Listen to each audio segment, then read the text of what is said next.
Selamat datang di video series saya, yaitu membahas soal teknologi seputar Bitcoin dan crypto aset dan cryptocurrency lainnya.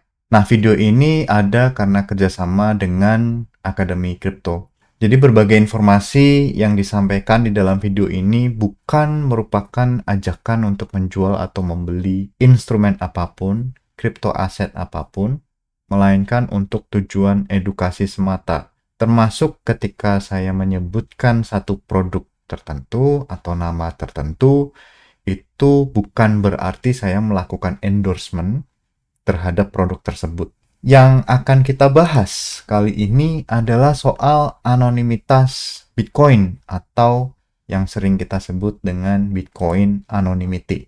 Nah, key idea atau ide kunci yang akan disampaikan dalam video kali ini adalah soal memahami bagaimana Bitcoin anonymity, fundamentalnya seperti apa, kemudian beberapa pertanyaan akan saya bahas juga, yaitu pertanyaan-pertanyaan yang sering saya dapatkan dari berbagai pihak. Pertama, kita harus memahami dulu model privasi Bitcoin, yaitu bagaimana Bitcoin ini memberikan perlindungan yang kalau menurut saya ekstra gitu ya, terhadap aset yang Anda miliki. Jadi pertama kalau kita lihat model privacy tradisional, ini merupakan model privacy yang diimplementasikan di misalnya perbankan tradisional ya, yang mengelola uang fiat. Kalau di dalam perbankan, itu pasti Anda akan dimintai identitas, misalnya KTP, kemudian username, password, gitu ya. Sebelum Anda diperbolehkan mengakses dana Anda sendiri. Jadi itu dana Anda dititipkan ke bank, tetapi untuk mengakses Anda harus menyebutkan identitas Anda. Ya, normal ya. Karena Anda harus membuktikan bahwa aset tersebut adalah milik Anda. Jadi Anda bukanlah orang lain. Seperti itu konsepnya.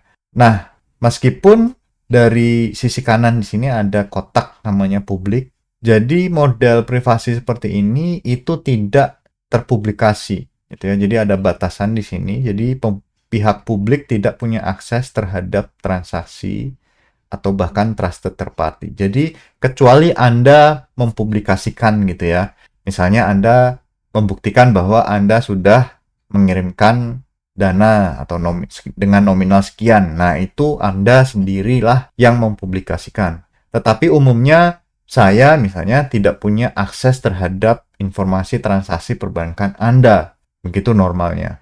Tetapi transaksi ini tentu saja terbuka bagi bank tersebut. Gitu ya. Jadi boleh dibaca oleh bank tersebut. Termasuk mungkin beberapa pihak yang terkait. Misalnya penyedia layanan jaringan atau penyedia layanan database dan lain sebagainya. Yang model privasi baru itu identitasnya tidak pernah tersambung dengan account Anda, tidak pernah terhubung dengan alamat Bitcoin Anda. Jadi kalau Anda menemukan sebuah alamat Bitcoin, amat sangat sulit untuk menemukan identitas aslinya kalau hanya dengan informasi tersebut gitu ya. Kalau di perbankan, misalnya Anda menemukan nomor rekening, itu masih bisa dicari informasi siapa pemilik atau siapa identitas di belakang aset tersebut, di belakang account tersebut. Tetapi kalau di Bitcoin amat sangat sulit. Karena apa? Karena tidak ada korelasi antara identitas dan transaksi.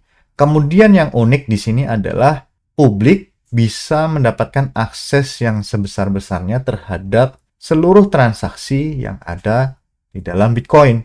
Nah, ini merupakan konsekuensi dari model verifikasi Bitcoin. Jadi semua orang boleh memverifikasi. Kenapa?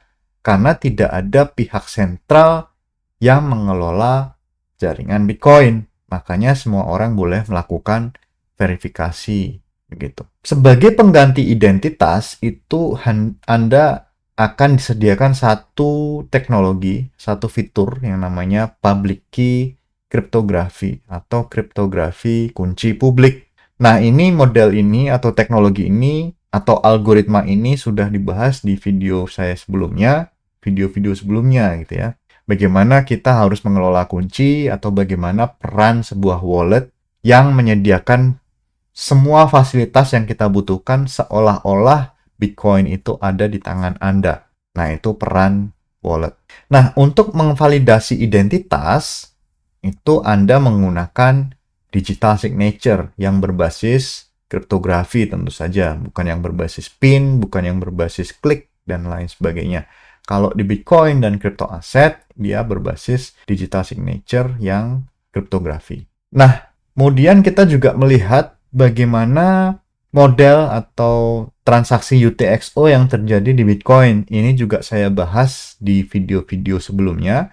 Akan tetapi kita akan ulang sedikit informasi apa yang kita bisa peroleh, informasi apa yang kita bisa gali ketika kita menemukan sebuah transaksi Bitcoin. Misalnya kita melihat ada satu transaksi namanya TX6. Karena sifat dan karakteristik dari UTXO model, kita bisa menelusuri setiap input yang ada di dalam TX6 ini. Misalnya input 0 dengan nominal 10.000 Satoshi, kita bisa lacak ternyata ini berasal dari TX4, yaitu output 0. Jadi output 0 ini diproduksi atau dihasilkan oleh TX4 dengan mengkonsumsi input 0. Kalau kita lacak lagi, ternyata inputnya ini berasal dari TX2. Kemudian kalau kita kembali lagi ke TX6, input 1 itu berasal dari TX5.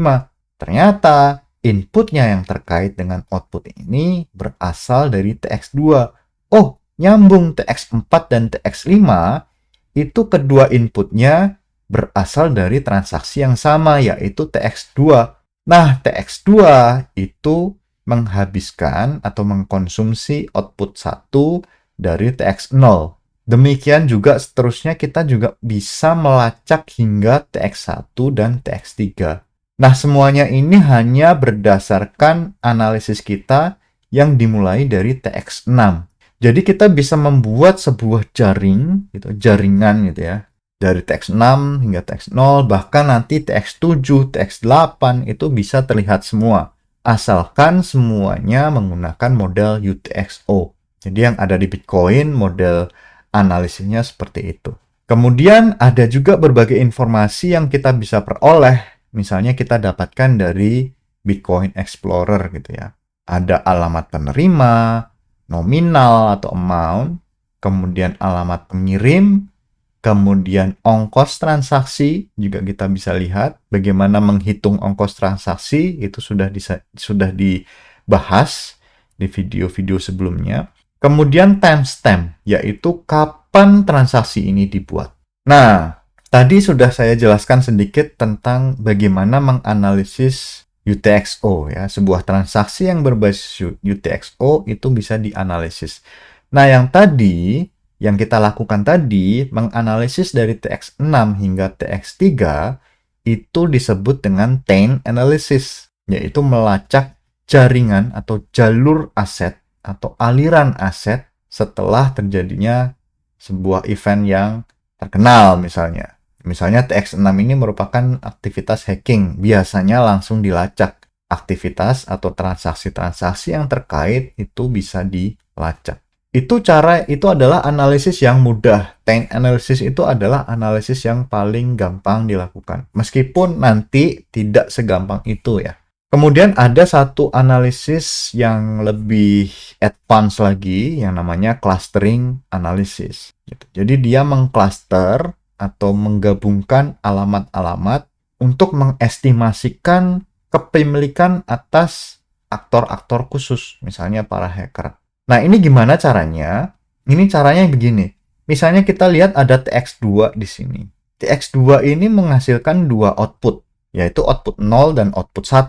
Kalau kita lihat, ternyata TX4 dan TX5 itu ternyata berhubungan dengan TX6 karena output dari TX4 dan output dari TX5 itu dihabiskan di transaksi yang sama. Analoginya, ini berarti dimiliki oleh orang yang sama. Kenapa? Karena dia ternyata menghabiskan output dari dua transaksi yang berbeda, yang ternyata berasal dari transaksi yang sama, TX2.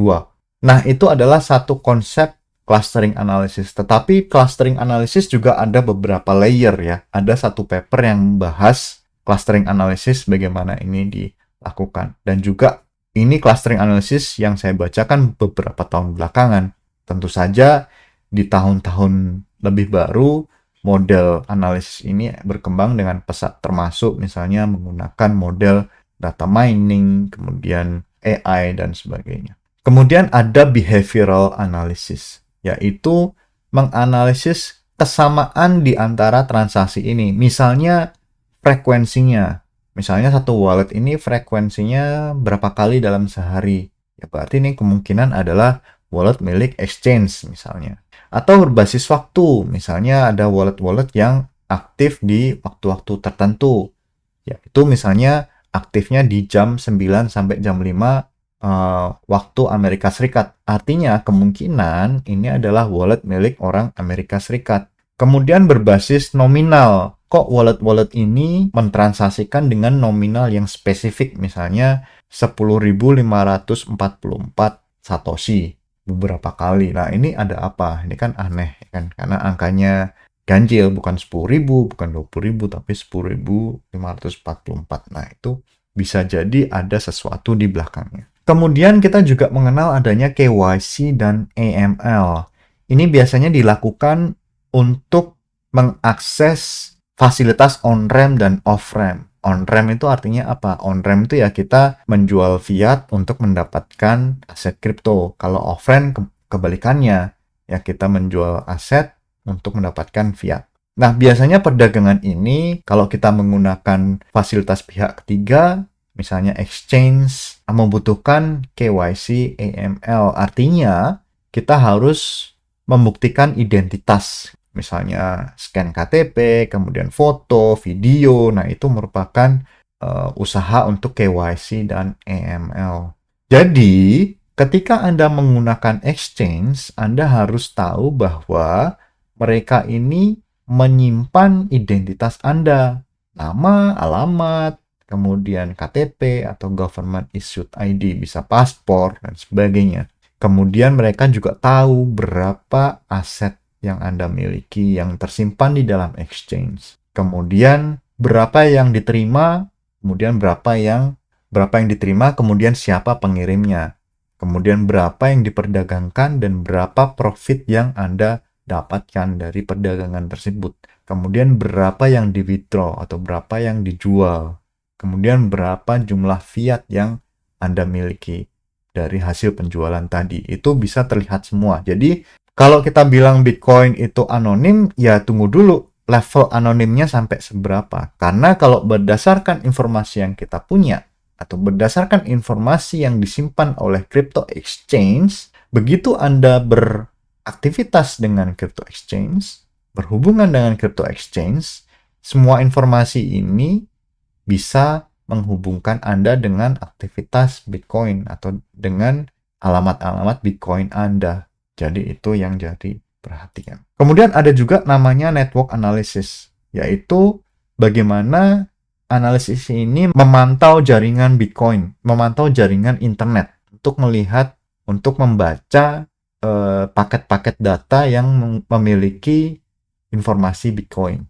Misalnya wallet, kemudian transaksi Bitcoin, kemudian jadi jaringan ISP Anda itu bisa mengidentifikasi pengguna Bitcoin berdasarkan IP address gitu ya. Jadi kalau Anda bertransaksi Bitcoin dari rumah, itu ISP Anda bisa membaca, oh ternyata Anda memiliki Bitcoin sebesar ini, bertransaksi sebesar ini, itu bisa. Kemudian melakukan geolocation, mengestimasi di mana Anda sekarang, kemudian mengasosiasikan transaksi Bitcoin dengan penggunanya.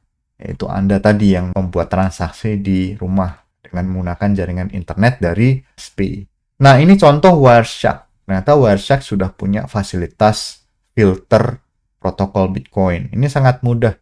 Begitu Anda jalankan Wireshark, filternya dijalankan, itu langsung keluar semua. Kalau misalnya pada saat Anda monitor, itu ada paket data Bitcoin atau ada aktivitas terkait Bitcoin. Itu bisa kelihatan semua. Nah, ada beberapa pertanyaan yang saya terima tadi kan. Bisakah Bitcoin yang dihack itu dilacak? Bisa sebenarnya. Karena tadi kan kita sudah melakukan chain analysis sederhana. Tetapi butuh resources. Karena kita harus pahami bahwa yang menggunakan Bitcoin tidak hanya kita, tapi ribuan, puluhan ribu orang di seluruh dunia. Jadi jumlah transaksi juga tidak sedikit, sangat banyak.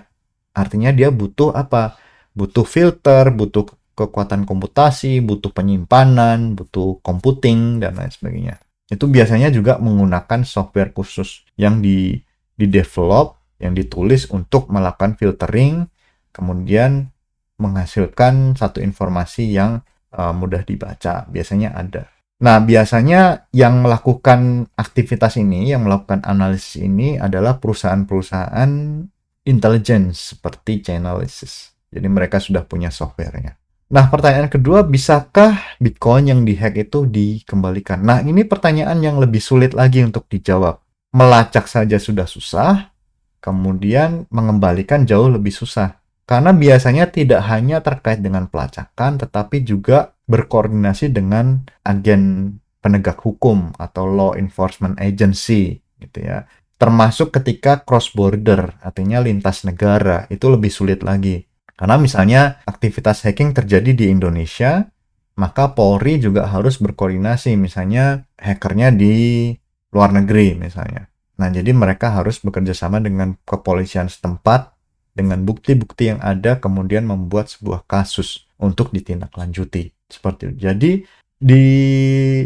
didapatkan kembali bisa, tetapi effortnya jauh lebih sulit ketimbang sekedar melacak.